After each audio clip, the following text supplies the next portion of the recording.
Bab 764. Raja Araria tampak berpikir untuk waktu yang lama, lalu dia menelan ludahnya dengan susah payah. Wira hanya tersenyum. Setelah mengetahui bahwa Raja Araria sudah membuat pilihan, dia langsung berdiri. Kalau kamu sudah memutuskan, mari kita pergi ke istana bersama-sama. Ibu Suri akan menjagamu. Kalau kamu nggak memilih Ibu Suri, aku mohon Raja Araria jangan membunuhku. Bagaimanapun, aku sudah menyelamatkan nyawa putramu. Anggap saja aku meminta imbalan berupa pengampunan nyawa. Seharusnya kamu mengizinkan, kan? Tanya Wira sambil tersenyum. Kemudian, Raja Araria pun menarik napas dalam-dalam dan berkata sambil mengangguk. Aku akan pergi bersamamu ke istana. Setelah mendengar kata-kata itu, Wira sontak tersenyum. Sementara itu, Senia telah menyiapkan teh dan menunggu di dalam istana. Di depannya, ada Raja Kresna dan Giandra. Keduanya juga sedang menunggu. Pada saat ini, Giandra bertanya dengan khawatir. Yang mulia, apakah Wira akan berhasil? Aku percaya dengan Wira, jawab Senia sambil tersenyum. Dia memang sangat percaya pada Wira. Raja Kresna juga mengangguk. Setelah melakukan begitu banyak hal, dia yakin bahwa Raja Araria pasti akan terjebak. Tepat pada saat ini, ada pelayan yang melapor. Yang mulia, Wira dan Raja Araria telah memasuki istana. Setelah mendengar kabar tersebut, ketiga orang itu sontak tersenyum. Tidak lama kemudian, Wira memasuki ruang kerja Senia, diikuti oleh Raja Araria dan Gilang. Setelah memasuki ruangan, Raja Araria sangat terkejut ketika melihat Raja Tanui dan Raja Kresna. Dia pun berkata, kalian berdua, ternyata memang. Dia benar-benar terkejut ketika melihat pemandangan ini. Keduanya tidak berkata apa-apa, sementara itu Senia malah memandang Raja Araria dan berkata, Raja Araria, bagaimanapun kamu adalah adik iparku karena mendiang kaisar adalah kakak pertamamu. Selama bertahun-tahun, aku selalu mempertimbangkan hubungan ini sehingga nggak melakukan apapun terhadapmu. Tapi, tindakan kalian benar-benar membuatku sangat sedih. Kata-kata wanita itu sontak membuat Raja Araria ketakutan hingga berlutut di lantai, lalu dia berkata, Yang mulia, hamba sangat bersalah. Senia berkata sambil tersenyum. Tapi semua ini sudah berlalu. Aku sangat senang karena kamu memilih untuk berpihak padaku sekarang. Mendiang kaisar pasti akan senang melihatnya. Perkataan ini benar-benar menaklukkan Raja Araria. Rasa penyesalan pun muncul dalam hatinya. Kemudian, segala sesuatu berjalan dengan lancar. Dengan adanya tekanan dari ketiga raja ini, sehebat apapun Raja Byakta, memangnya apa yang bisa dia lakukan? Wira tidak lanjut mendengarkan lagi. Sebab, pada titik ini, dia sama sekali tidak perlu ikut campur. Senia pasti tahu apa yang harus dilakukan. Semuanya sudah beres. Beberapa hari lagi, aku sudah bisa kembali, ucap Wira. Dia sangat merindukan kerajaan Nuala, terutama dengan kedua wanitanya. Dengan persatuan ketiga raja, Raja Byakta tak akan berdaya. Dia mungkin mengira bahwa ketiga raja itu tidak akan berani menantangnya. Akan tetapi, hari pengkhianatannya justru menjadi hari kematiannya. Raja Byakta langsung dieksekusi. Anggota kediaman Raja Byakta juga dihukum bersama. Sejak saat itu, tidak ada lagi Raja Byakta di kerajaan Agrel. Dengan segala sesuatu yang telah terjadi, kerajaan Agrel telah mencapai puncak kemakmurannya.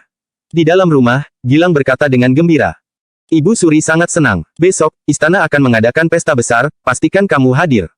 Kini, bocah tersebut malah sering datang ke tempat tinggal Wira. Berdasarkan perkataan ayahnya, Wira bukanlah orang biasa. Apabila sering berinteraksi dengannya dan belajar tentang banyak hal, Gilang pasti mampu berpijak pada kakinya sendiri. Itu sebabnya, bocah ini menjadi sering mengunjunginya. Wira hanya menjawab sambil tersenyum.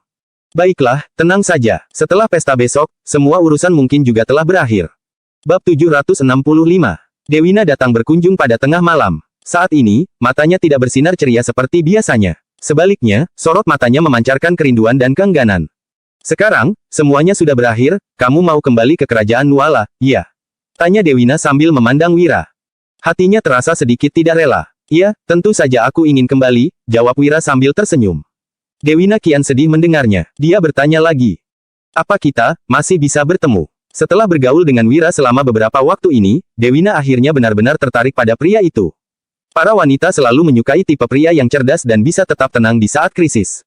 Wira tahu apa yang dirasakan Dewina padanya, tetapi dia masih khawatir.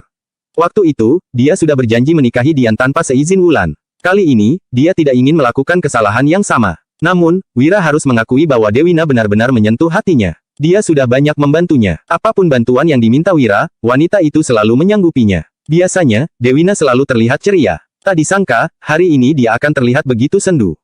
Wira menarik napas dalam-dalam, lalu mengangguk dan berkata, kita akan bertemu lagi. Dewina mengumpulkan keberaniannya, lalu tiba-tiba bertanya. Boleh nggak aku ikut denganmu? Dia tahu Wira sudah menikah dan sangat menyayangi istrinya, tetapi dia tidak bisa menahan diri untuk bertanya. Wira sadar, setelah berbagai hal yang terjadi, reputasi Dewina terkait erat dengannya. Jika dia pergi, wanita itu mungkin akan menjadi bahan gunjingan orang lain selama sisa hidupnya. Jelas-jelas Dewina mengetahui hal ini, tetapi dia tetap tidak mengeluh. Wira menarik napas dalam-dalam, lalu mengangguk seraya berkata, "Oke, kalau kamu mau, ikutlah denganku." Mendengar ini, Dewina sontak menghambur ke pelukan Wira dengan gembira. "Kamu nggak menganggap aku wanita murahan, kan?" Tanya Dewina dengan cemas. "Nggak akan, aku tahu orang seperti apa dirimu," balas Wira sambil tersenyum. Wira tidak sedang berbohong, melainkan jujur dari lubuk hatinya. Dewina memperlakukannya dengan begitu baik. Jika membuatnya kecewa, hati Wira tidak akan pernah tenang. Tanpa Dewina, semua rencana Wira tidak akan berjalan semulus itu. Bagaimanapun, ada begitu banyak orang yang ingin membunuhnya. Meskipun dia bekerja sama dengan Ibu Suri, jika segalanya tidak berjalan lancar, dia tidak mungkin menyelesaikan masalah secepat itu. Dia juga tidak akan bisa segera kembali ke kerajaan Nuala. Dewina benar-benar banyak membantunya. "Makasih, tapi apa istrimu bakal keberatan dengan kehadiranku?" Tanya Dewina lagi dengan cemas. "Nggak akan, justru karena istriku sangat penurut, aku jadi ragu." "Kamu seharusnya bisa mengerti," jawab Wira. Dewina mengangguk dan berkata, "Orang lain pasti senang memiliki istri seperti itu, tapi kamu sangat mencintai istrimu sehingga khawatir akan melukai hatinya." "Aku mengerti dan, aku sangat tersentuh." Kata-kata Dewina membuat Wira tertegun. "Tersentuh?" tanya Wira. "Tentu saja, ini menunjukkan kalau kamu adalah orang yang layak dipercaya." "Siapa yang nggak tersentuh dengan suami seperti itu?" ujar Dewina sambil tersenyum. Wira menggelengkan kepalanya sambil terkekeh-kekeh. Nilai-nilai di dunia ini membuat Wira merasa sedikit tidak nyaman. Bagaimanapun, prinsip monogami sudah mengakar di dirinya. Namun, dia yakin dirinya tidak akan berubah. Sebab, dia memaknai cinta sesuai prinsip pemikiran dunia lain, berbeda dengan kebanyakan orang-orang dari dunia ini. Bab 766. Keesokan harinya, Senia sang ibu suri mengadakan perjamuan. Senia senang karena permasalahan internal dan eksternal kerajaan Agrel telah terselesaikan. Wira juga diundang untuk turut merayakannya. Senia melirik Wira sekilas. Dia sudah berjanji akan memberi Wira solusi untuk melindungi diri di kerajaan Nuala. Dia tentu akan menepati janjinya. "Semuanya, seluruh negeri bersuka cita, aku pun sangat gembira. Hari ini, aku akan mengeluarkan dekret," ungkap Senia. Ucapannya ini membuat semua menteri sontak tertegun. "Aku memutuskan untuk menobatkan Wira sebagai Raja Utar di Kerajaan Agrel. Dia akan menjadi raja pertama dengan gelar kehormatan khusus di Kerajaan Agrel. Posisinya akan sejajar dengan 3 raja lainnya. Gelar ini akan diteruskan turun-temurun dan tidak akan berubah selamanya," lanjut Senia di hadapan semua orang. Begitu dekret kerajaan ini diumumkan, raut wajah semua orang tampak terkejut. Wira menjadi raja kerajaan Agrel. Raja pertama dengan gelar kehormatan khusus. Ini benar-benar sulit dipercaya. Para menteri buru-buru menyatakan keengganan mereka. "Yang mulia, itu mustahil. Tahta kerajaan Agrel adalah milik orang-orang dengan darah bangsawan. Wira bukan rakyat kerajaan Agrel, apalagi keturunan keluarga kerajaan. Mana bisa dia menjadi raja?" "Benar, ini benar-benar tidak bisa diterima. Yang mulia, mohon pertimbangkan lagi." Para menteri ini menolak keputusan Senia juga demi kepentingan kerajaan Agrel. Hanya saja, pandangan mereka kurang jauh sehingga mereka tidak bisa melihat keuntungan dari keputusan itu. Raja Kresna adalah yang pertama kali berdiri dan berkata, "Yang mulia, biarpun menobatkan Wira sebagai Raja Utar berada di luar tradisi, kontribusi Wira sangat besar pada kerajaan ini. Hamba rasa Wira pantas memangku tahta." Semua orang langsung tercengang. Raja Kresna yang tidak pernah ikut campur dalam politik adalah orang pertama yang membela Wira. Apa maksudnya ini? Saat semuanya masih terheran-heran, Raja Ararya juga berdiri dan berujar, "Yang mulia, hamba setuju Wira menerima gelar ini." Diandra pun menimpali, "Yang mulia, hamba juga setuju kalau Wira pantas mendapatkan tahta." Mereka semua tahu bahwa Wira adalah pria berbakat. Sungguh suatu anugerah jika orang itu bisa tinggal di kerajaan Agrel. Namun, jika Wira meninggalkan kerajaan Agrel, setidaknya dia punya kesempatan untuk kembali dengan memiliki status sebagai raja. Itulah yang ada dalam pikiran mereka bertiga. Senia juga sependapat. Tentu saja, prioritas utamanya adalah memberikan Wira status tinggi agar orang-orang di kerajaan Nuala tidak berani macam-macam pada pria itu. Baik, karena ketiga raja sudah setuju, mulai sekarang Wira akan menjadi Raja Utar dari kerajaan Agrel. Dia akan menjadi bagian penting kerajaan Agrel. Siapapun yang mencelakainya tidak akan diampuni kerajaan Agrel. Umum Senia lagi. Ucapan ini tidak ditujukan pada orang-orang di sana, melainkan untuk orang-orang kerajaan Nuala dan berbagai kerajaan lainnya. Inilah cara Senia melindungi Wira. Dia ingin menggunakan segenap kekuatan kerajaan Agrel untuk mendukung dan melindungi Wira. Wira tidak menyangka Senia akan melakukan ini. Keputusan wanita itu mengejutkannya, membuatnya menghela napas panjang. Kembali ke kerajaan Nuala dengan membawa status ini akan mendatangkan banyak masalah baginya. Namun, Wira juga tahu bahwa tanpa gelar itu, dia akan sangat kesulitan kembali ke kerajaan Nuala. Orang-orang di istana tidak mungkin melepaskannya. Dengan status sebagai Raja Utar, setidaknya keamanannya terjamin. Wira, apa kamu bersedia? Tanya Senia sambil memandang Wira. Hamba bersedia, tapi, hamba punya satu permintaan, jawab Wira. Katakan, ujar Senia. Bab 767. Hamba ingin meminta izin yang mulia untuk berbisnis di kerajaan Agrel, kata Wira perlahan. Ucapannya ini membuat semua orang tertegun. Wira melakukan ini demi mengumpulkan pundi-pundi yang cukup. Di era ini, hanya orang-orang yang punya uang yang sanggup melawan penindasan. Jadi, Wira pun mulai membuat strategi. Tadinya, dia hanya ingin menjadi orang kaya. Namun, kini sudah terjadi berbagai hal yang rumit. Jika Wira ingin menjalani kehidupan yang bebas dan bahagia, dia harus membuat beberapa orang yang senang berbuat semena-mena tidak berani bertindak gegabah. Mengumpulkan uang adalah langkah pertamanya. Baik, sahut Senia, langsung menyetujui permintaan Wira.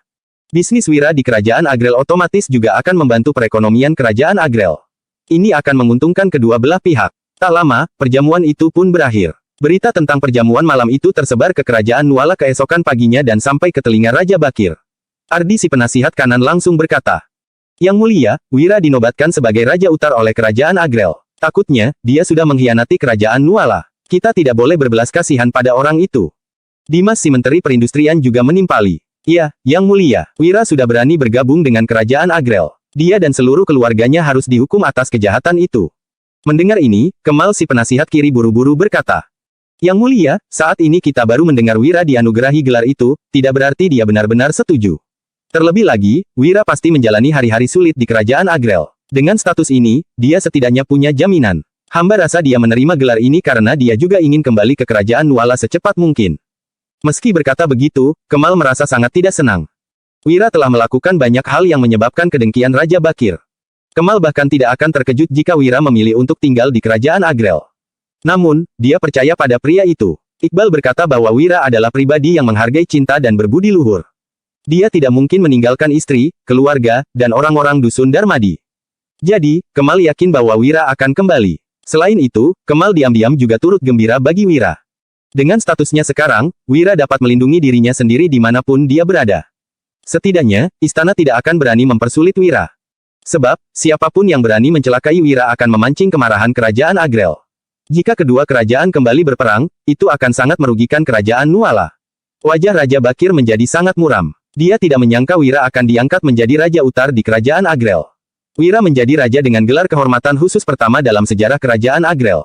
Kehormatan yang diterima Wira ini membuatnya sangat marah. Raja Bakir merasa seperti dikhianati. Cukup, dengan menjadi Raja Utar, Wira sudah mengkhianati kerajaan Nuala. Nggak peduli sebagus apa penjelasan kalian, itu nggak akan berguna. Sampaikan dekretku, seru Raja Bakir. Kemal menjadi sangat cemas dan buru-buru berkata, Yang mulia, tolong jangan melakukan ini. Masalah ini hanya rumor dan belum dikonfirmasi kebenarannya. Selain itu, biarpun Wira diberi gelar raja, belum tentu dia benar-benar membelot ke kerajaan Agrel. Mungkin itu hanya strategi Wira. Hamba rasa, Yang mulia lebih baik menunggu keputusan Wira. Mendengar ini, ekspresi Raja Bakir menjadi sangat masam. Dia ingin memerintahkan orang untuk melenyapkan Wira dan seluruh keluarganya sekarang juga.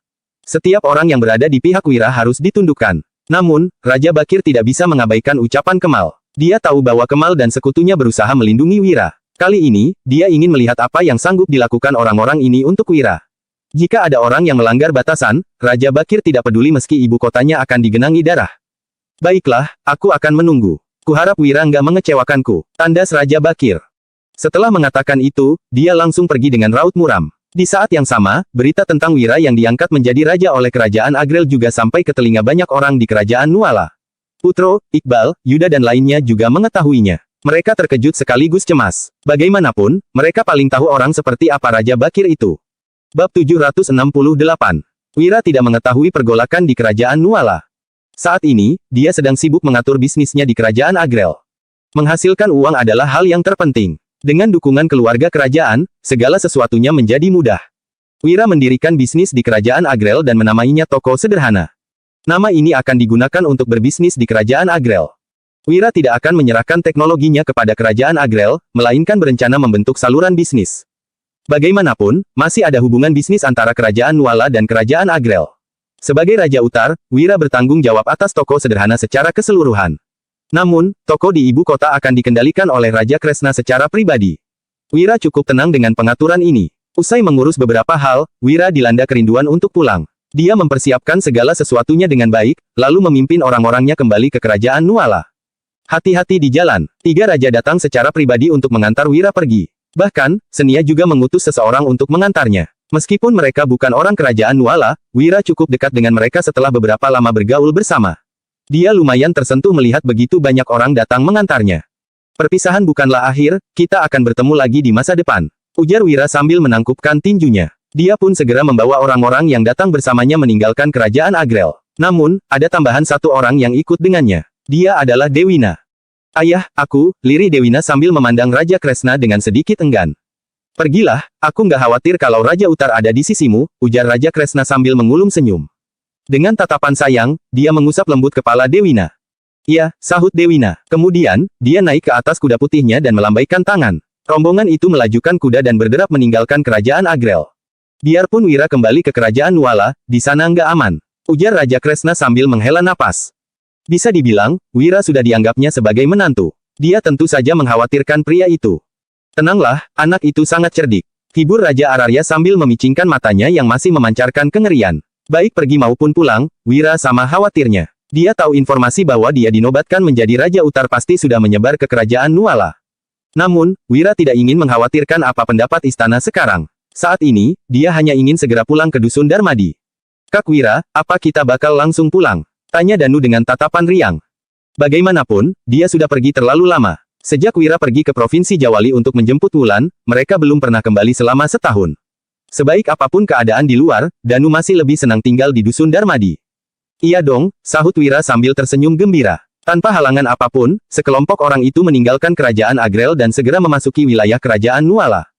Pasukan perbatasan berada di sana, tetapi batang hidung Yuda tidak terlihat. Wira tidak mengenal jenderal yang menjaga perbatasan, tetapi dia harus melewati tempat ini untuk kembali ke kerajaan Nuala.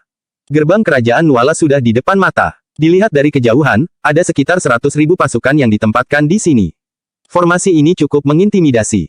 Berhenti. Mendadak, terdengar peringatan keras dari markas militer di dekat sana. Wira lantas berseru. Aku Wira, Duta Tuk Kerajaan Agrel, tolong biarkan aku lewat. Mendengar itu, Serdadu yang memperingatkan Wira tadi segera masuk ke markas untuk melapor.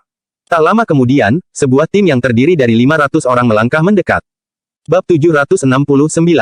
Orang yang mengepalai tim itu adalah seorang pria berbaju zirah perak yang berkarisma. Dia berujar. Salam, Tuan Wahyudi. Namaku Gani, jenderal pendamping di bawah komando Panglima Yuda. Wira menghela napas lega karena orang yang datang adalah anak buah Yuda. Di antara orang-orang istana kerajaan Nuala, satu-satunya yang bisa dipercaya oleh Wira adalah Yuda. Dia tidak mempercayai orang lain, bahkan penasihat kiri sekalipun. Aku sudah bukan penasihat militer. Mulai sekarang, panggil saja aku Tuan Wira, sahut Wira sambil tersenyum. Reputasinya sebagai penasihat militer telah menimbulkan banyak masalah untuknya. Setidaknya, sejak namanya dikenal sebagai penasihat militer, dia jadi diwaspadai orang istana. Hingga sekarang, dia tidak pernah lagi memiliki hari yang damai. Tuan Wahyudi bisa saja, kamu akan selamanya menjadi penasihat militer kami. Silakan, Tuan Wahyudi, ujar Gani penuh hormat. Dia bahkan menggiring sendiri kuda Wira. Jenderal Gani, kamu nggak perlu sesungkan ini. Kamu adalah jenderal pendamping, mana bisa aku membiarkanmu menggiring kudaku? Ujar Wira, buru-buru menghentikan Gani. Nggak masalah, Panglima Yuda sudah berpesan untuk memperlakukanmu seperti aku memperlakukannya. Jadi, tolong jangan menolak, sahut Gani, masih dengan nada penuh hormatnya. Wira menghela napas dan tidak mengatakan apa-apa lagi. Dia mengikuti Gani yang menggiring kudanya ke markas militer pasukan garda depan. Setelah sampai di sana, Gani segera mengatur tempat untuk Wira, lalu mengadakan jamuan dan mempersilakan Wira duduk di kursi utama. Tuan Wahyudi, silakan duduk, ujarnya. Jenderal Gani, tolong jangan begini. Ini nggak baik, aku sudah lama berhenti menjadi penasihat militer. Bahkan kalau aku masih penasihat militer, aku nggak seharusnya duduk di sini, kata Wira sambil tersenyum. Kemudian, dia duduk di sisi kiri Gani. Melihat ini, Gani pun tidak memaksa dan segera memulai jamuan makan. Sambil menatap Wira, dia bertanya dengan cemas. Tuan Wahyudi, kamu pasti sangat menderita di kerajaan Agrel, iya. Gani tahu cukup banyak tentang Wira. Enggak kok, sahut Wira sambil mengulum senyum. Tuan Wahyudi, kamu benar-benar ahli strategi. Bahkan setelah pergi ke kerajaan Agrel, kamu berhasil kembali tanpa cedera. Aku kagum, sanjung Gani dengan mata yang memancarkan keterkejutan. Wira hanya mengibaskan tangannya, tidak meneruskan topik itu. Kemudian, dia teringat sesuatu dan buru-buru bertanya. Ngomong-ngomong, mana Yuda? Apa dia sudah kembali ke ibu kota? Gani menjawab, iya, selama nggak ada perang, Panglima Yuda ditempatkan di ibu kota. Yang Mulia nggak membiarkan Panglima Yuda mengomando pasukan. Wira hanya bisa menghela napas. Raja Bakir benar-benar keras kepala dan penuh curiga. Jika dibandingkan, sebenarnya pria itu tidak jauh berbeda dengan Senia. Apa boleh buat? Kalian, para bawahan harus lebih berhati-hati, jangan sampai membuat masalah bagi Panglima Yuda, mengerti? Ujar Wira tanpa daya. Gani mengangguk sedih. Siapapun akan kecewa saat diperlakukan seperti ini. Hanya jika dibutuhkan, barulah mereka diberi kekuasaan dan pasukan oleh sang raja. Sebaliknya, saat mereka tidak dibutuhkan, mereka disingkirkan jauh-jauh tanpa belas kasihan. Ngomong-ngomong, berhubung Yuda sudah dikirim kembali ke ibu kota, raja pasti nggak membiarkan kalian memimpin pasukan perbatasan, kan? Siapa yang mengomando 100.000 pasukan ini sekarang? Tanya Wira. Tebakan Tuan Wahyudi tepat. Kami nggak diizinkan memimpin pasukan secara keseluruhan. Aku cuma bisa membawahi 10.000 pasukan garda depan untuk menjaga benteng pertama. Sisa pasukan dipimpin oleh Adnan si Amangkurat Adiluhung. Dia itu, adik ipar yang mulia, orang yang mewarisi gelar Amangkurat Adiluhung dari pendahulunya, jelas Gani. Ucapan Gani membuat Wira sontak mengernyit. Adik ipar raja, sepertinya orang ini tidak akan membiarkan dirinya memasuki wilayah kerajaan Nuala dengan mudah. Usai memikirkannya sejenak, Gani berkata, Tuan Wahyudi, kamu bisa melewatiku wilayahku dengan lancar. Tapi, kamu mungkin nggak bisa melewati wilayah Amangkurat Adiluhung dengan begitu mudah. Bab 770. Wira juga terpikir akan hal ini. Hanya saja, dia tetap harus melewati wilayah Amangkurat Adiluhung untuk memasuki kerajaan Nuala. Dia tidak mengenal Amangkurat Adiluhung, tetapi dia merasa pria itu juga tidak akan menyukainya. Jika ingin menghadapi 90.000 pasukan, sepertinya Wira harus menggunakan cara tertentu. Usai jamuan makan, Wira kembali ke tempat yang disiapkan untuknya. Danu, Mandra, dan Biantara duduk di tenda Wira dengan raut cemas. Kak Wira, kita harus bagaimana? Amangkurat Adiluhung kemungkinan nggak akan membiarkan kita lewat, tanya Danu dengan ekspresi khawatir. Wira mengangguk, lalu menjawab. Iya, kemungkinan kita nggak bisa lewat dengan cara biasa. Tapi, nggak ada yang pasti di dunia ini. Mungkin saja dia mau bicara baik-baik denganku. Biantara menarik napas dalam-dalam. Dia tentu juga mengetahui situasi di kerajaan Nuala. Waktu menyelidiki Wira, dia mendapatkan informasi bahwa orang-orang istana tidak senang pada Wira. Bahkan, Raja Bakir pun menaruh curiga padanya. Jadi, jika orang yang harus mereka hadapi adalah saudara ipar sang raja, sepertinya mereka akan mendapat kesulitan. Biantara berujar. Wira, kalau dia nggak membiarkan kita lewat, itu cuma masalah formalitas. Selain itu, dia nggak punya alasan untuk menyerang kita. Dia pasti akan mengulur waktu dan mencari celah. Kita tetap harus meninggalkan wilayah perbatasan secepatnya. Jangan sampai dia mendapatkan kelemahan kita. Pemikiran Biantara selaras dengan Wira. Faktanya, makin lama mereka di sini, masalah akan makin membesar. Mereka harus segera pergi. Namun, hal itu sangatlah sulit dilakukan. Besok, kita ke markas militer dan cari tahu apa yang hendak dilakukan Amangkurat Adiluhung, putus Wira sambil menghela napas berat. Padahal, Wira juga rakyat kerajaan Nuala, tetapi dia kesulitan pulang ke rumahnya sendiri. Hal ini membuatnya sedikit frustrasi. Danu, Mandra, dan Biantara sontak mengangguk. Saat ini, hanya ini yang bisa mereka lakukan. Keesokan paginya, Wira diantar Gani ke markas pasukan perbatasan yang sebenarnya untuk bertemu dengan Amangkurat Adiluhung. Mohon tunggu sebentar, aku segera kembali, pinta Gani pada Wira. Dia meminta Wira menunggu di luar, sementara dirinya memasuki markas sendirian. Saat ini, di tenda megah Amangkurat Adiluhung, terdengar suara gelak tawa, nyanyian, dan orang menari. Ada pula bunyi gelas anggur yang terus disulangkan. Suasana sangat meriah. Mendadak, seorang prajurit melangkah masuk dan buru-buru melapor. Lapor, Jenderal Gani datang berkunjung. Oh, sahut seorang pria seumuran Wira yang duduk di kursi utama. Wajahnya yang memerah tampak sedikit terkejut. Anak buah Yuda itu datang mengunjungiku. Dulu, selain urusan bisnis, aku bahkan nggak bisa memanggilnya ke sini. Tak kusangka dia datang hari ini. Sepertinya matahari sudah terbit dari barat. Suruh dia masuk, ujar Adnan si Amangkurat Adiluhung. Tidak lama kemudian, Gani melangkah masuk. Dia berkata sambil menyerahkan sesuatu. Tuan Adnan, sang duta sudah kembali dari kerajaan Agrel. Ini dokumen pemberitahuannya, silakan dicek. Mendengar ini, Adnan tertegun sejenak, lalu bertanya. Duta apa? Duta kerajaan Agrel, Wira Darmadi, jawab Gani. Adnan berkata dengan alis berkerut, Wira, apa itu Wira yang diberi gelar Raja Utar? Berani sekali dia kembali, cepat tangkap dia. Gani sontak berkata dengan nada kaget. Tuan Adnan, masalah ini belum dikonfirmasi. Kalaupun sang duta nggak diizinkan kembali, istanalah yang berhak menurunkan perintah penangkapan, kita nggak bisa ikut campur. Wajah Gani tampak sangat masam. Dia juga mendengar bahwa Wira diberi gelar Raja Utar oleh kerajaan Agrel. Namun, dia yakin Wira tidak akan berkhianat. Bab 771. Kurang ajar, kamu berani mempertanyakan perintahku. Aku ini Amangkurat Adiluhung, pilar kerajaan Nuala. Wira sudah membelot pada kerajaan Agrel, kenapa aku nggak boleh menangkapnya? Gani, aku tahu Wira sangat dekat dengan Panglima Yuda. Tapi, beraninya kamu membantahku. Apa kamu ingin melanggar perintah militer? Seru Adnan marah. Gani memasang raut muram, lalu menggertakkan gigi dan berkata, Tuan Adnan, aku belum menerima perintah istana mengenai masalah ini, jadi aku nggak bisa bertindak. Dia tahu bahwa Adnan tidak menyukainya. Akan tetapi, jika itu demi Wira, dia berani menantang Adnan. Oke, kalau kamu nggak mau turun tangan, biar aku yang menangkapnya. Prajurit, tangkap Wira, seru Adnan. Mendengar ini, seorang prajurit langsung mengiyakan. Sekelompok orang segera keluar dari tenda, lalu mendapati Wira di kejauhan. Kamukah yang bernama Wira? Semuanya, tangkap dia dan bawa masuk. Seru prajurit tadi dengan dingin seraya mengarahkan pedangnya ke arah Wira. Ekspresi Wira seketika berubah masam. Dia sudah menebak Amangkurat Adiluhung akan memperlakukannya dengan dingin. Namun, dia tidak menyangka akan ditangkap segera setelah dia datang. Orang itu benar-benar sombong. Kalian nggak berhak menangkapku, ujar Wira dengan ekspresi dingin.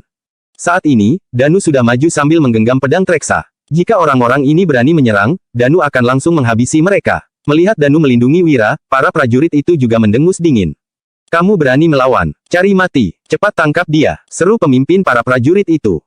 Puluhan orang itu bergegas maju. Danu yang matanya memancarkan niat membunuh pun bersiap memulai pertarungan. Namun, Wira mendadak mengeluarkan senapannya dan menembak ke udara. Kalian nggak berhak menangkapku. Kalau berani maju, kalian akan mati. Ancam Wira sambil memandang mereka dengan dingin. Dia mengarahkan moncong senapan ke puluhan orang itu supaya mereka tidak berani bertindak gegabah. Tidak banyak peluru di dalam senapan ini, tetapi tidak ada seorang pun yang berani mengambil risiko. Berani sekali kamu, seru si pemimpin. Dia tidak menyangka Wira berani menodongkan senapan ke arah mereka. Nggak ada gunanya aku bicara dengan kalian. Pimpin jalan, aku mau bertemu Tuan Adnan, ujar Wira sambil mendengus dingin. Mereka semua hanya antek Adnan, dia malas meladeni mereka. Si pemimpin berpikir sejenak, lalu memutuskan untuk membiarkan Wira masuk ke tenda. Dia berhenti mencoba menangkap Wira, sebaliknya dia justru memimpin jalan. Tak lama kemudian, Wira dan Danu masuk ke tenda. Wajah Gani sangat masam, hal yang paling dikhawatirkan telah terjadi. Adnan ingin turun tangan menangkap Wira. Apa kamu Amangkurat Adiluhung? Tanya Wira begitu masuk. Nada bicaranya sangat datar, tetapi senapan terus berada dalam genggaman tangannya. Wira, beraninya kamu masuk ke sini. Hei, bukannya aku menyuruh kalian untuk menangkapnya. Seru Adnan dengan marah. Namun, usai berkata begitu, mendadak terdengar suara tembakan dan helm besi di kepalanya langsung terlepas. Adnan, kalau kamu berani menyentuhku, kamu akan mati hari ini. Ancam Wira. Tembakan Wira begitu cepat sehingga helm besi di kepala Adnan langsung terlepas sebelum dia sempat bereaksi. Berani-beraninya kamu menembakku, lancang, teriak Adnan. Belum pernah ada orang yang berani selancang ini padanya. Wira mendengus dingin, lalu berkata dengan ekspresi muram. Aku bermaksud bicara baik-baik denganmu, tapi kamu nggak mau. Jadi, aku cuma bisa memaksamu untuk tenang. Adnan, bisakah kita bicara sekarang? Atau kamu ingin mati di tanganku? Dia menatap Adnan dengan sorot mata yang sangat dingin. Bab 772. Mendengar itu, ekspresi Adnan sontak berubah sangat masam. Dia sangat ingin menghabisi Wira. Orang ini bukan hanya berada di pihak Yuda, tetapi juga menjadi ancaman bagi Raja Bakir. Adnan tentu saja ingin membantu saudara iparnya menyingkirkan Wira. Adnan mengira dengan 90.000 pasukan di bawah komandonya, dia bisa menghabisi Wira dengan mudah. Tidak disangka, orang ini ternyata memiliki senapan. Jika begini, Adnan pun tidak berani bertindak gegabah. Wira, nggak ada gunanya kamu mengatakan apapun. Kamu sudah membelot pada kerajaan Agrel dengan menerima gelar sebagai Raja Utar. Atas dasar apa aku nggak boleh menghabisimu? Bentak Adnan. Alhasil, Wira seketika tertawa. Kamu tahu kalau aku dinobatkan sebagai Raja Utar, tapi apa kamu tahu apa lagi yang dikatakan Ibu Suri kerajaan Agrel? Ujar Wira dengan datar seraya memandang Adnan. Adnan tertegun sejenak, lalu bertanya dengan alis berkerut. Apa? Jadi kamu cuma tahu kalau aku dinobatkan sebagai Raja Utar. Kalau begitu, aku akan memberitahumu. Aku dinobatkan sebagai Raja Utar, salah satu dari 4 raja kerajaan Agrel. Ibu Suri mengatakan, siapapun di dunia ini yang berani menyentuhku akan menanggung amarah kerajaan Agrel. Apa kamu ingin melihat pasukan kerajaan Agrel menyerang kerajaan Nuala? Ujar Wira. Mendengar ini, Adnan akhirnya ingat. Setelah upacara pengangkatan hari itu, Ibu Suri kerajaan Agrel juga mengumumkan sesuatu. Siapapun di dunia ini yang berani menyentuh Wira akan menjadi musuh kerajaan Agrel. Adnan tidak memedulikan ucapan itu dan menganggapnya sebagai lelucon. Saat mendengar Wira mengungkitnya sekarang, dia juga masih tidak peduli. Adnan tertawa dan berkata, Wira, kamu terlalu sombong. Kamu pikir kamu ini siapa? Kamu cuma orang buangan yang dikirim kembali oleh kerajaan Agrel. Kerajaan Nuala membuangmu, sekarang kerajaan Agrel juga meninggalkanmu. Mereka malas turun tangan membunuhmu, jadi mereka memberimu status ini dan menyuruhmu kembali ke kerajaan Nuala supaya orang-orang kerajaan Nuala yang membunuhmu. Mereka nggak akan peduli dengan nasibmu. Tambah Adnan. Adnan tidak bodoh, setidaknya logikanya masih bisa sedikit bekerja. Wira membalas. Oh ya, kalau mereka memang ingin membiarkan kerajaan Nuala membunuhku, mereka bisa memberiku posisi resmi apapun. Tapi, kenapa mereka malah menobatkanku sebagai raja dengan gelar kehormatan khusus? Apa kamu tahu posisi Raja Utar ini? Apa kamu tahu, dari sekian banyak pejabat di kerajaan Agrel, cuma ada 4 raja. Kamu tentu tahu, kerajaan Agrel akan kehilangan gengsi kalau gagal memenuhi janjinya itu, tambah Wira sambil mendengus. Kata-kata ini membuat Adnan tertegun. Dia mengira Wira dikirim kembali oleh kerajaan Agrel untuk dibunuh oleh kerajaan Nuala. Namun, dia dibuat terkejut oleh ucapan Wira barusan. Benar juga, jika kerajaan Agrel hendak membiarkan kerajaan Nuala membunuh Wira, mereka tidak mungkin memberinya gelar Raja Utar. Asal tahu saja, Raja Kerajaan Agrel mewakili separuh martabat kerajaan Agrel. Selain itu, kata-kata ini memang diucapkan oleh Ibu Suri Kerajaan Agrel. Jika mereka benar-benar ingin Wira mati, mengapa mereka harus mengatakan kata-kata seperti itu? Bukankah itu hanya akan mempermalukan mereka sendiri? Kalau begitu, setelah memikirkannya sejenak, Adnan pun tercenung. Mungkinkah kerajaan Agrel bertindak sejauh itu demi melindungi Wira? Adnan, kamu bisa membunuhku, tapi kamu juga bakal mati. Begitu kerajaan Agrel menyerang, nasibmu akan berakhir sama sepertiku. Kamu kira kerajaan Nuala akan memilih berperang melawan kerajaan Agrel karena kamu seorang? Enggak, kamu pasti akan diserahkan pada kerajaan Agrel, ujar Wira dengan datar. Kata-kata itu membuat jantung Adnan berdebar cepat. Benar, begitu perang pecah, Raja Bakir pasti tidak akan melindungi dirinya. Setidaknya, dia tidak berani bertaruh tentang hal ini. Apa sebaiknya dia membiarkan Wira pergi saja? Bab 773. Adnan sulit menerima hal ini. Namun, Wira melanjutkan. Adnan, aku tahu apa yang kamu pikirkan. Kamu merasa bahwa Raja Bakir nggak suka padaku, jadi kamu ingin menyingkirkanku untuknya. Tapi, apakah aku benar-benar terisolasi di istana? Faksi penasihat kiri selalu mendukungku, begitu juga dengan Yuda. Kalaupun kamu membunuhku dan kerajaan Nuala memilih berperang melawan kerajaan Agrel, faksi penasihat kiri mungkin akan membalas dendam padamu nantinya. Setelah Wira mengucapkan kata-kata ini, Adnan duduk dengan tegas di tempatnya dan langsung menyerah atas rencananya. Bagaimanapun, faksi penasihat kanan tidak bisa bermain-main dengan kekuatan sendiri. Meskipun Raja Bakir membenci Wira, dia masih ditekan oleh faksi penasihat kiri. Apabila suatu saat nanti, faksi penasihat kiri menjadi lebih dominan di istana, mereka pasti akan membalas dendam terhadap Adnan karena telah membunuh Wira, terutama Yuda. Begitu perang pecah, dia adalah panglimanya, sementara Adnan hanya seorang wakil jenderal. Pada saat itu, hidup dan mati Adnan akan sepenuhnya berada dalam genggaman Yuda. Memikirkan hal tersebut, Adnan seketika merasa tak berdaya. Dia melambaikan tangannya sambil berkata, Wira, pergilah. Setelah mendengar kata-kata tersebut, Wira pun tersenyum. Saat meninggalkan markas ini, meskipun semuanya baik-baik saja, Wira tahu bahwa perjalanan ini tidak akan mudah. Itu sebabnya, dia lebih memilih untuk melewati jalan pintas daripada jalan umum. Sepanjang perjalanan, Wira berbicara pelan kepada Danu dan Mandra, lalu mereka pun mulai menyiapkan segalanya. Wira bukanlah tipe orang yang mudah dibantai. Itu sebabnya, tidak ada yang berani menyerangnya secara terang-terangan, tetapi, situasinya berbeda jika berada dalam kegelapan. Setelah matahari terbenam, di dalam hutan bambu, Wira dan beberapa orang lainnya tengah berkumpul di sekitar api unggun. Mereka sedang memanggang seekor kelinci liar yang baru saja ditangkap. Aroma yang lezat terus-menerus menyebar. Dewina tak kuasa menghirup aroma tersebut dan berkata, Wah, wangi sekali. Wira mengeluarkan beberapa bumbu dari kantongnya, lalu menaburkannya di atas daging kelinci dan membaliknya. Bagian daging yang diberi bumbu langsung mengeluarkan suara berdesis. Aroma yang lebih harum juga makin menyebar keluar. Sementara itu, Biantara yang melihat adegan ini tak kuasa bertanya dengan kagum. Kak Wira, apa yang kamu taburkan? Itu terlihat aneh, tapi aromanya begitu harum. Danu dan Mandra tampak tersenyum, tetapi mereka tetap diam. Hanya dengan mencium aroma tersebut saja, mereka sudah merasa lapar. Jika mencicipinya, rasanya pasti akan menjadi sangat enak. Ini adalah bumbu yang bisa membuat daging kelinci ini menjadi lebih lezat dan empuk, jelas Wira. Dia memotong 2 paha kelinci dan memberikannya kepada Biantara dan Dewina masing-masing 1. Setelah itu, Wira pun berkata, Coba cicipi dulu. Keduanya menerima daging kelinci itu dan mencium aroma yang menggoda. Setelah menggigit dagingnya, Biantara dan Dewina pun makin ketagihan.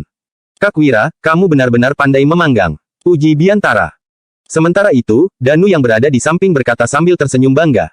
Terakhir kali, Kak Wira mengajak kami untuk mencoba makanan yang disebut hotpot. Rasanya jauh lebih lezat daripada daging kelinci ini. Hotpot, tanya Dewina dengan penuh semangat. Dia melihat ke arah Wira dan berkata, Kak Wira, kamu harus mengajakku makan hotpot lain kali. Aku ingin tahu apa itu. Baiklah, jawab Wira sambil tersenyum. Mereka semua menikmati makanan sambil mengobrol. Namun, Biantara malah tampak agak khawatir. Dia melihat sekeliling dengan cemas, lalu bertanya pelan. Kak Wira, apakah mereka benar-benar akan terjebak? Sebelum Wira bisa menjawab, tiba-tiba terdengar jeritan mengerikan dari arah barat yang diikuti oleh suara gemuruh yang aneh. Danu memakan kelinci dengan penuh semangat. Dia membuang tulangnya, lalu menyingkirkan debu dari tubuhnya dan berkata sambil tersenyum. Kak Wira, aku akan segera kembali. Setelah mengucapkan itu, Danu bergegas ke arah barat. Dewina yang melihat situasi ini merasa agak cemas. Dia menatap kepergian Danu dengan ekspresi penuh kekhawatiran. Bab 774. Wira masih terus memanggang kelinci liar. Pada saat yang sama, terdengar lagi teriakan mengerikan dari arah lain. Saat ini, Mandra telah menghabiskan daging terakhir dan meneguk segelas anggur. Kak Wira, aku juga akan segera kembali, ucap Mandra. Setelah itu, dia langsung bergegas menuju sumber suara. Ekspresi kekhawatiran Dewina tampak makin jelas. Bagaimanapun, mereka hanyalah kelompok kecil dengan jumlah sekitar 50 orang. Di dalam wilayah kerajaan Nuala, mereka bukanlah siapa-siapa. Terlebih lagi, Raja Bakir ingin membunuh Wira. Ini benar-benar situasi yang sangat berbahaya bagi Wira. Dewina pun mendekati Wira, lalu menariknya perlahan dan bertanya dengan cemas. Kak Wira, apakah kita benar-benar aman? Jangan khawatir, situasi seperti ini sudah sering kualami, ini bukanlah masalah besar. Apalagi, aku sudah tahu bahwa akan ada penyergapan. Jadi, aku sengaja memperlambat langkah untuk menjebak mereka dan membiarkan mereka datang membunuhku, jelas Wira dengan santai. Ketika meninggalkan perbatasan, Wira telah meminta Danu dan Mandra untuk bersiap-siap. Bagaimanapun, orang-orang tidak berani membunuhnya secara terang-terangan. Akan tetapi, pasti ada banyak orang yang ingin membunuhnya secara diam-diam. Mungkin lebih baik kalau tinggal di kerajaan Agrel. Kak Wira, kenapa kita nggak menjemput Kak Wulan dan Kak Dian, lalu pergi ke kerajaan Agrel saja? Dewina mengusulkan hal ini karena dia sangat mengkhawatirkan keselamatan Wira. Bagaimanapun, orang yang ingin membunuh Wira adalah Raja Kerajaan Nuala. Itu bukanlah hal yang bisa dianggap enteng. Wira berkata sambil tersenyum. Aku mengerti maksudmu. Pergi ke kerajaan Agrel memang memudahkan segalanya, tapi teman-temanku terjebak di kerajaan Nuala. Kalau aku pergi begitu saja, situasi mereka akan berbahaya. Apalagi, melarikan diri, nggak akan bisa menyelesaikan masalah, jelas Wira. Ucapannya ini membuat Dewina tersenyum getir. Tak lama kemudian, wanita itu berkata, aku tahu, aku hanya berbicara apa adanya. Tolong jangan marah. Aku mengerti, aku juga nggak marah. Hanya saja, kamu adalah putri Raja Kresna yang selalu hidup dalam kemewahan, tapi sekarang kamu akan pergi ke Dusun Darmadi dan menjalani kehidupan rakyat jelata bersamaku. Aku khawatir kamu akan menderita bersamaku, ucap Wira dengan jujur. Bagaimanapun, Dusun Darmadi adalah tempat sederhana yang tidak dapat dibandingkan dengan ibu kota kerajaan Agrel. Meskipun nyaman untuk ditinggali, itu hanyalah sebuah dusun kecil. Nggak apa-apa, kalaupun hidup bersamamu sulit, aku tetap bersedia, ucap Dewina sambil tersenyum. Kemudian, dia meringkuk ke dalam pelukan Wira dan merasa sangat bahagia. Aku masih ada di sini, ujar Biantara pada saat itu. Dia tak kuasa berdeham dengan wajah cemberut dan memandang keduanya. Dewina merasa malu seketika, sementara Wira tidak begitu mempermasalahkannya. Sebab, dia memiliki pandangan hidup yang berbeda di dunia ini. Kamu benar-benar nggak peka, keluh Wira sambil tersenyum. Dia berusaha menciptakan suasana yang lebih santai. Biantara menjawab sambil tersenyum, hahaha, maaf, ini memang salahku. Pada saat itu, Danu dan Mandra telah kembali dengan tubuh yang berlumuran darah. Kak Wira, nggak ada yang tersisa, semuanya sudah dibunuh, ucap Danu. Ketika Danu mengucapkan kata-kata tersebut, Biantara agak kaget sehingga bertanya. Nggak ada yang selamat. Danu menggelengkan kepala, sementara Mandra juga mengonfirmasi hal yang sama. Biantara pun tak kuasa bertanya, kenapa kalian nggak menanyakan dulu siapa dalangnya? Nggak perlu ditanya, kita semua sudah tahu siapa yang ingin membunuhku. Jadi, ditanyakan atau enggak, hasilnya akan sama, ucap Wira seraya melambaikan tangannya. Dia tampak sama sekali tidak peduli. Bab 775. Baiklah, setidaknya setelah menyingkirkan mereka, kita nggak akan berada dalam bahaya selama beberapa hari. Tinggal beberapa hari lagi, kita akan tiba di Dusun Darmadi. Setelah kembali ke sana, kita baru akan benar-benar aman, jelas Wira sembari menguap. Semua orang pun beristirahat setelahnya. Keesokan harinya, mereka melanjutkan perjalanan ke tempat yang lebih jauh. Jejak Wira sangat sulit untuk diikuti. Kadangkala, dia akan melewati jalan umum dan terkadang dia akan menggunakan jalan pintas. Dengan kata lain, untuk menemukannya bukanlah sesuatu yang mudah. Saat ini, berita tentang kepulangan Wira telah tersebar luas sehingga banyak orang telah mengetahuinya. Sementara itu, kini Yuda sedang berada di ibu kota kerajaan dan tampak khawatir di kediamannya. Panglima Yuda, apakah Kak Wira dalam bahaya? Apa yang harus kita lakukan? Tanya Dodi yang berada di samping Yuda. Setelah mengikuti Yuda untuk waktu yang lama, Dodi telah menjadi lebih bijaksana, bahkan ada terkesan berwibawa. Dodi, aku tahu kamu mengkhawatirkan Tuan Wahyudi. Aku juga khawatir, tapi kita sudah diminta kembali ke ibu kota kerajaan sehingga sulit untuk bergerak dengan leluasa. Jelas Yuda. Dia merasa sangat frustrasi. Setiap kali ingin membantu Wira, dia selalu menemui kendala. Seperti halnya kunjungan duta ke kerajaan Agrel. Sebelumnya, situasinya terulang kembali ketika Wira hendak kembali ke kerajaan Nuala. Kemarin, setelah menerima surat dari jenderal pendamping, Yuda merasa sangat cemas. Dia tidak menyangka bahwa situasi yang dihadapi Wira di perbatasan ternyata begitu berbahaya. Yuda sangat khawatir. Entah apa yang dipikirkan oleh Raja Bakir. Dialah yang mengutus Kakwira ke kerajaan Agrel. Setelah Kakwira kembali, dia malah ingin membunuhnya. Sikapnya ini sungguh menjengkelkan, ucap Dodi dengan kesal. Yuda juga tampak emosi ketika mendengarnya. Dengan mengutus Wira sebagai duta untuk pergi ke kerajaan Agrel, Raja Bakir memang telah berniat untuk membuangnya. Setelah Wira kembali sendiri, dia malah ingin membunuhnya. Hal ini membuat Yuda yang selalu menjunjung tinggi keadilan merasa kesal di dalam hatinya. Dia mengambil napas dalam-dalam, lalu berjalan ke aula leluhur. Yuda melihat tablet roh ayahnya yang ditempatkan di atas altar, kemudian, Yuda pun berlutut di lantai dengan suasana hati yang sangat rumit. Dia berkata, "Ayah, kamu memintaku untuk melindungi kerajaan Nuala. Sejujurnya, aku benar-benar enggak tahu apa yang pantas untuk dilindungi." Raja Bakir benar-benar enggak logis. Sikapnya sungguh mengecewakan. Ayah pernah bilang bahwa kematian ayah akan menyadarkan Raja Bakir, tapi sekarang dia malah bertindak makin keterlaluan. Aku bisa bertahan hidup sampai sekarang karena menerima instruksi dari ayah sebelum ayah meninggal. Tapi, sekarang aku sudah menemukan tujuan hidupku sendiri. Ucap Yuda, aku nggak akan melawan ayah. Sama-sama demi kebaikan kerajaan Nuala, tapi kali ini aku akan melakukannya dengan caraku sendiri. Ujar Yuda sembari mengambil napas dalam-dalam. Sorot matanya memancarkan tekad yang kuat. Kemudian, dia langsung pergi ke istana untuk menghadap Raja Bakir. Yuda hendak pergi menemui Raja Bakir. Apapun yang terjadi, dia akan membuat Raja Bakir mengurungkan niatnya untuk membunuh Wira. Saat menerima kabar kedatangan Yuda, Raja Bakir tampak memicingkan matanya. Jelas, dia mengetahui maksud kedatangan Yuda, tetapi tetap menerimanya. Sebab, Yuda masih berguna untuk istana. Yuda memasuki ruang kerja istana dan mendapati Raja Bakir di sana. Dia langsung berlutut sembari berkata, "Hamba memberi hormat kepada Yang Mulia." Raja Bakir merespons sambil tersenyum. "Yuda, bangunlah. Apakah ada urusan penting yang membuatmu datang ke istana hari ini?" Yuda mengambil napas dalam-dalam, lalu menjawab, "Iya." Raja Bakir berkata seraya mengangguk, "Kalau ada urusan penting, katakan saja. Aku akan mendengarkanmu." Setelah itu, Raja Bakir pun melemparkan pandangan tajam pada Yuda. Meskipun Yuda menyadarinya, dia tetap tidak ragu untuk berbicara, "Yang Mulia, masalah Wira sudah menjadi perdebatan di istana selama beberapa waktu. Hamba sudah mendengar banyak tentang hal itu. Hari ini, hamba datang kemari juga demi masalah Wira.